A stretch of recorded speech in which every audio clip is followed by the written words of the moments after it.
Hello, ഇന്ന് രണ്ടാമത്തെ ദിവസമാണ് ഞങ്ങളുടെ യാത്രയുടെ. ഞങ്ങളിപ്പോഴും ചണ്ഡീഗഡിൽ തന്നെയാണ്. ചണ്ഡീഗഡിൽ ഇന്ന് ഇവിടെ വെച്ചിട്ട് ഞങ്ങൾക്ക് കുറച്ച് ഫസ്റ്റ് എയ്ഡിൻ്റെ ട്രെയിനിങ് ചെയ്യേണ്ടവർ, പിന്നെ ഒരു ഇൻട്രാക്ഷൻ സെക്ഷൻ, എല്ലാവരെയും അങ്ങോട്ടും പരിചയപ്പെടാനും. ഞങ്ങൾ 100+ ആൾക്കാരുണ്ട്. അപ്പോൾ എല്ലാവരെയും അങ്ങോട്ടും ഇങ്ങോട്ടൊക്കെ പരിചയപ്പെടുക, അങ്ങനത്തെ ഒരു പരിപാടിയിലിരിക്കുകയാണ് ഇന്നത്തെ ദിവസം. ഇന്ന് സ്റ്റാർട്ടിങ് അതാണ്. ഇന്നത്തെ ഫുൾ ഡേ ഇന്ന് അത് തന്നെയാണ്. പിന്നെ ഞങ്ങൾ ഇവിടെ കുറച്ച് സ്ഥലങ്ങളൊക്കെ ഒന്ന് കാണാൻ പോകാൻ വിചാരിച്ചിട്ടുണ്ട് ചണ്ഡീഗഡ്. അതിലൊക്കെ തന്നെ ഉള്ളൂ ഇന്നത്തെ ദിവസം. പിന്നെ നമ്മൾ സ്റ്റാർട്ടിങ് വിത്ത് ബ്രേക്ക്ഫാസ്റ്റോട് കൂടി ഞങ്ങൾ സ്റ്റാർട്ട് ചെയ്യണം. ബ്രേക്ക്ഫാസ്റ്റ് അവിടെ അറേഞ്ച്ഡ് ആയിട്ടുണ്ടെന്ന് പറഞ്ഞു. ബഫേ ബ്രേക്ക്ഫാസ്റ്റാണ്. ലഞ്ചും ഡിന്നറും ഒക്കെ ഇവർ തന്നെയാണ് അറേഞ്ച് ചെയ്യണത്. അപ്പോൾ ഇന്ന് ഞങ്ങൾ ബ്രേക്ക്ഫാസ്റ്റിന് വേണ്ടിയിട്ട് പോകാൻ നിൽക്കുകയാണ് ഇപ്പോൾ. അപ്പോൾ നമുക്ക് ഇന്നത്തെ ദിവസത്തിലേക്ക് എല്ലാവർക്കും സ്വാഗതം. ബ്രേക്ക്ഫാസ്റ്റ് കഴിഞ്ഞ് ഞങ്ങൾ താഴെ ചെന്ന് കഴിഞ്ഞപ്പോഴേക്കും ഇവിടെ ബോർഡുകളൊക്കെ വെച്ച് എല്ലാം റെഡിയാക്കി ഉണ്ടായിരുന്നു. ഒന്ന് ഹിമാലയൻ ഒഡീസിയുടെ ബോർഡും മറ്റേത് ഞങ്ങളുടെ 2 ഗ്രൂപ്പിൻ്റെ ബോർഡ്, സോജില സംസ്കാർ എന്നുള്ള ബോർഡുകളൊക്കെ ആയിരുന്നു. പിന്നെ ഇവിടെ വണ്ടികളൊക്കെ ഇങ്ങനെ നിരന്നിരിക്കുന്ന കാണാൻ നല്ല രസമല്ലേ. എല്ലാം ആറിയുടെ വണ്ടികളാണ്, റോയൽ എൻഫീൽഡിൻ്റെ വണ്ടികളാണ്. 100-ൽ പരം വണ്ടികളാണ് ഉള്ളത്. വണ്ടി ഇഷ്ടപ്പെടുന്നവർക്ക്, അല്ലെങ്കിൽ റൈഡുകൾ ഇഷ്ടപ്പെടുന്നവർക്ക്, വണ്ടി ഓടിച്ചു പോകാൻ ഇഷ്ടപ്പെടുന്നവർക്കൊക്കെ ഇങ്ങനെ ഒരുപാട് വണ്ടികൾ ഒന്നിച്ചിരിക്കുന്ന കാണുമ്പോൾ നല്ല രസം തന്നെയാണ്. പിന്നെ ഇതായിരുന്നു ഞങ്ങളുടെ ബാങ്കറ്റ് ഹാള് എന്ന് പറഞ്ഞാൽ ഹോട്ടലിൻ്റെ ബാങ്കറ്റ് ഹാള്. ഇവിടെ വെച്ചിട്ടാണ് ഞങ്ങളുടെ പരിപാടികൾ ഉണ്ടായിരുന്നത്. ഏറ്റവും ആദ്യത്തെ പരിപാടി ഞങ്ങളുടെ സേഫ്റ്റി, അല്ലാന്നുണ്ടെങ്കിൽ ഫസ്റ്റ് എയ്ഡിൻ്റെ ട്രെയിനിങ് തന്നെയായിരുന്നു.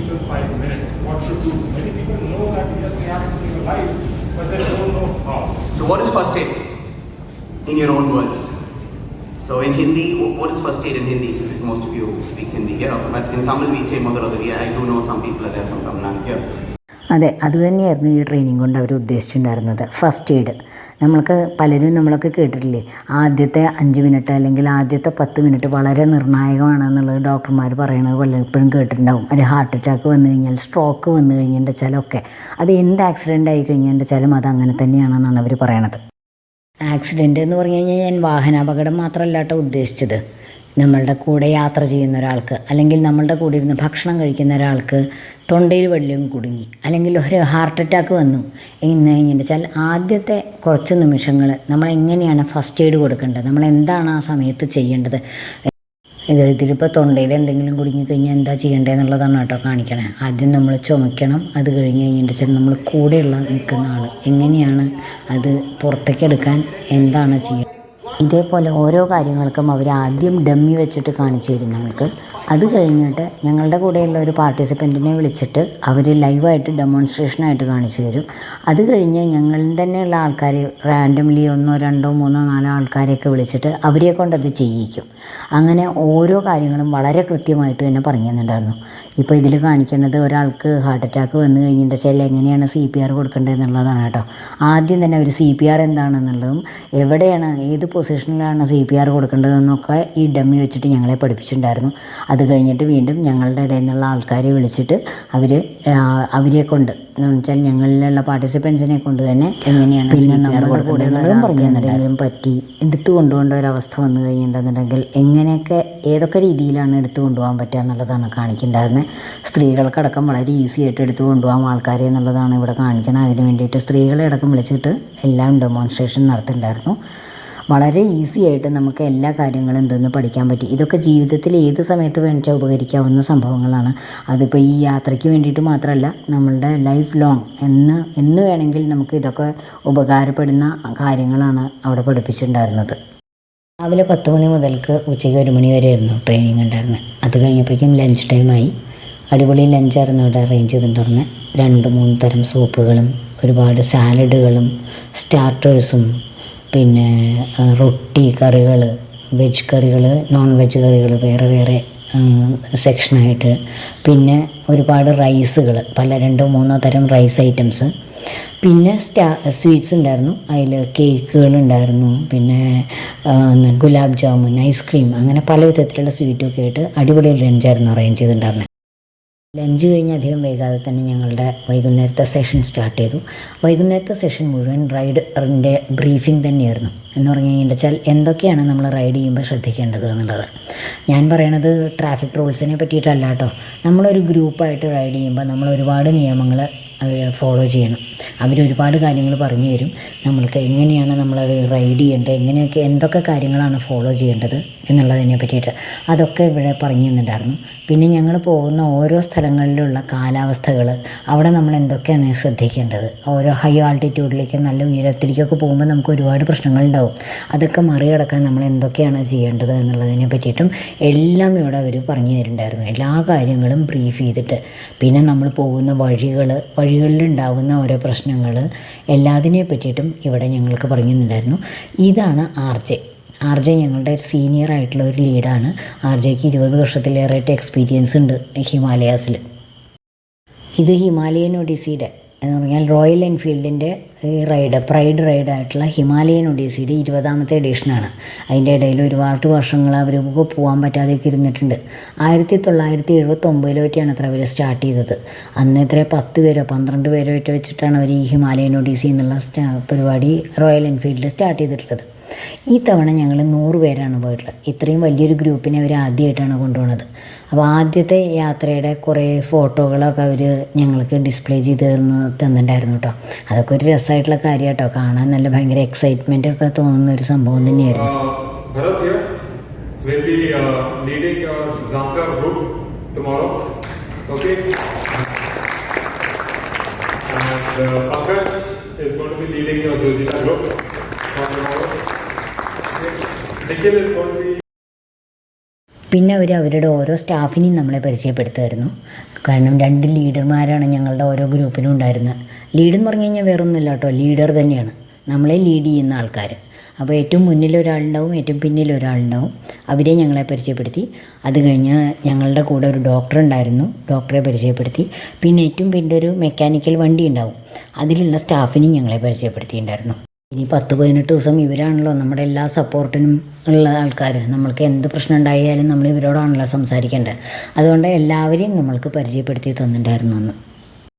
അത് കഴിഞ്ഞപ്പോൾ പിന്നെ അവർ നമ്മൾ പോകുന്ന വഴികളും ഒക്കെ പരിചയപ്പെടുത്തിയിട്ടുണ്ടായിരുന്നു. നമ്മൾ എവിടെ നിന്നാണ് സ്റ്റാർട്ട് ചെയ്യണത്, ഏതൊക്കെ സ്ഥലത്താണ് രാത്രി സ്റ്റേ ചെയ്യണത്. നമ്മൾ 2 ഗ്രൂപ്പും കൂടിയിട്ട് ഒരു 5 ദിവസമാണ് നമ്മൾ ഒന്നിച്ചുണ്ടാവുക. ആ ദിവസങ്ങൾ ഏതൊക്കെയാണ്, അതെവിടെ വെച്ചിട്ടാണ് എന്നുള്ളതും എല്ലാ കാര്യങ്ങളും അതിൽ ബ്രീഫ് ചെയ്ത് പറഞ്ഞു തന്നിട്ടുണ്ടായിരുന്നു. ഇതിലാണ് ഇത് ഡിസ്പ്ലേ ചെയ്തിട്ടുണ്ടായിരുന്നു. ഏത് ഗ്രൂപ്പ് എവിടെ മുതൽക്ക് എവിടെ വരെയാണ് യാത്ര ചെയ്യണത്, ഏത് സമയത്താണ്. അത് കഴിഞ്ഞ് റോയൽ എൻഫീൽഡ് എല്ലാ പാർട്ടിസിപ്പൻസിനും ഓരോ കിറ്റ് സമ്മാനമായിട്ട് തന്നിട്ടുണ്ടായിരുന്നു. Asma Sheikh, Umar Khan, Ramesh K, Shilpa MP. അപ്പം നമുക്ക് അവിടുന്ന് ഓരോ കിറ്റുകൾ എല്ലാവർക്കും കിട്ടിയിട്ടുണ്ട്. ഇതുപോലത്തെ ഓരോ കിറ്റുകൾ എല്ലാവർക്കും തന്നിട്ടുണ്ട്. നമുക്ക് എന്തൊക്കെ ഈ കിറ്റിൽ അവർ തന്നിട്ടുള്ളതെന്ന് നോക്കി നോക്കാം. എൻഫീൽഡുകാരെന്താ നമുക്ക് തന്നിട്ടുള്ളതെന്ന് നോക്കാം. എന്തായാലും ഞാൻ എൻ്റെ കിറ്റിൽ നിന്ന് തുറന്ന് നോക്കട്ടെ കേട്ടോ. അപ്പോൾ ആദ്യം കിറ്റിൻ്റെ കയ്യിൻ്റെ മുകളിൽ തന്നെ ഇങ്ങനൊരു ടാഗ് തന്നിട്ടുണ്ട്. ഇതുപോലൊരു ടാഗ് തന്നിട്ടുണ്ട്.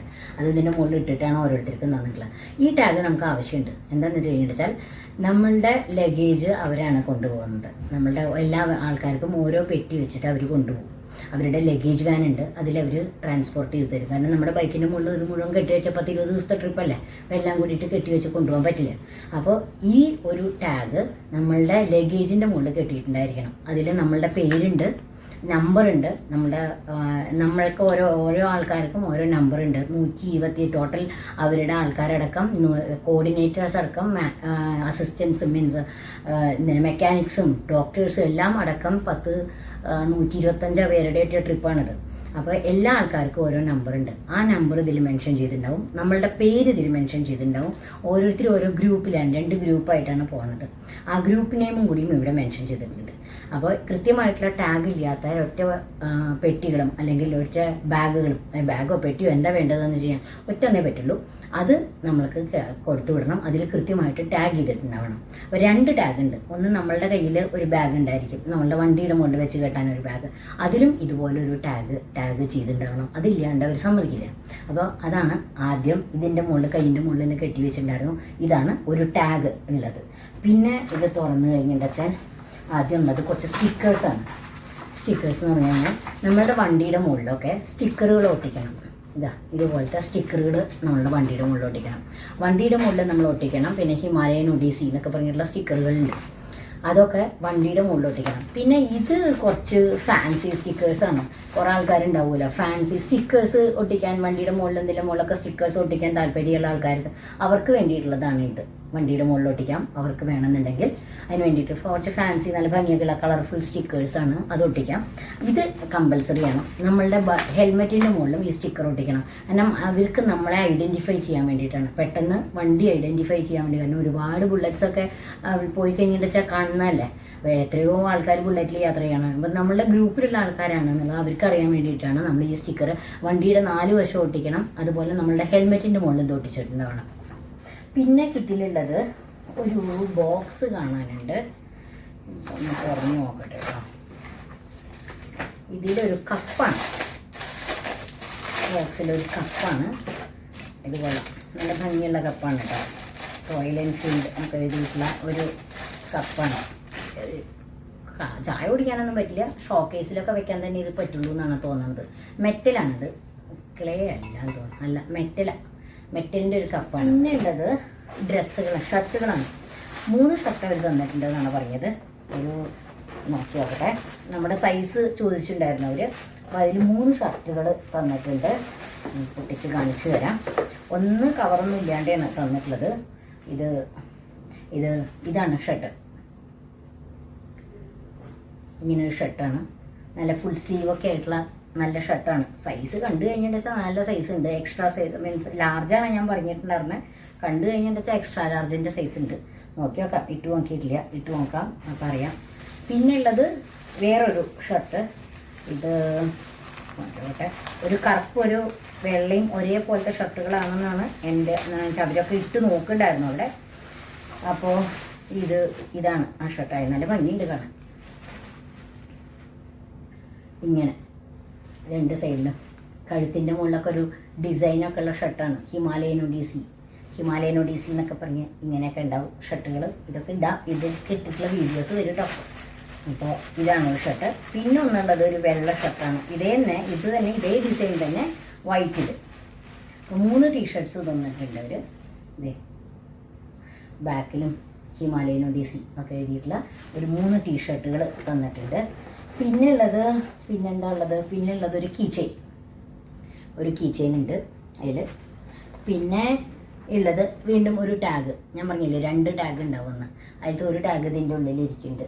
അത് ഞാൻ ഇവിടെ വെക്കട്ടെ. അത് ഒരു ബന്ധാനയാണ്.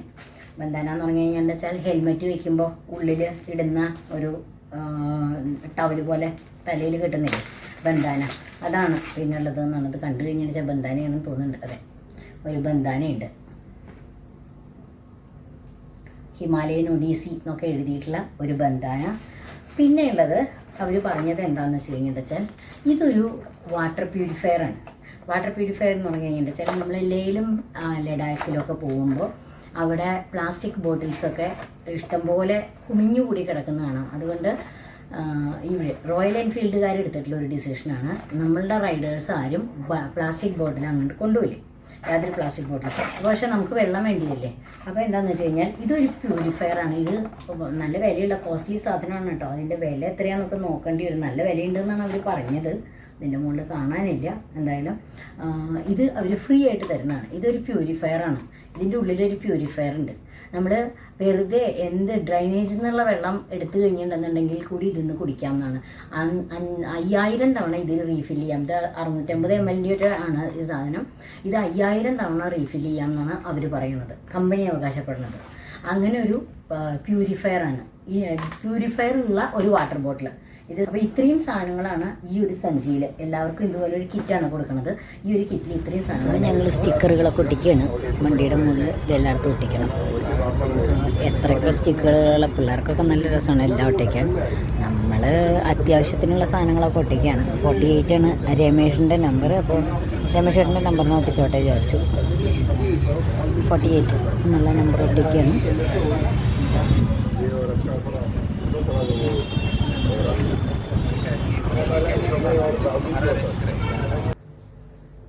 അങ്ങനെ ഇന്നത്തെ ദിവസം കഴിഞ്ഞു. നാളെ അതിരാവിലെ സ്റ്റാർട്ട് ചെയ്യണം. ഞങ്ങൾക്ക് ഒരു 5 മണിക്ക് റിപ്പോർട്ട് ചെയ്യാനാണ് പറഞ്ഞിട്ടുള്ളത് ഞങ്ങളുടെ അടുത്ത്. ഞങ്ങൾക്ക് രാവിലെ 5 മണിക്ക് റിപ്പോർട്ട് ചെയ്യണം. ലഗേജ് ഡ്രോപ്പ് ചെയ്യണം. 5:30 ബ്രേക്ക്ഫാസ്റ്റ്, 6 മണിക്ക് 6:30ക്ക് അസംബ്ലി ചെയ്യുക, 7 മണിക്ക് ഫ്ലാഗ് ഓഫ് ഉണ്ട് അവിടെ. ഫ്ലാഗ് ഓഫ് സെറമണിയൊക്കെ ഉണ്ട്, അത് 7 മണിക്ക് സ്റ്റാർട്ട് ചെയ്യുന്നു പറഞ്ഞിട്ട്. അപ്പോൾ ഞങ്ങൾ പോയിട്ട് കിടന്ന് ഉറങ്ങട്ടെ, നേരത്തെ നീക്കേണ്ടതാണ് രാവിലെ. അപ്പോൾ നാളെ കാണാം. Bye bye.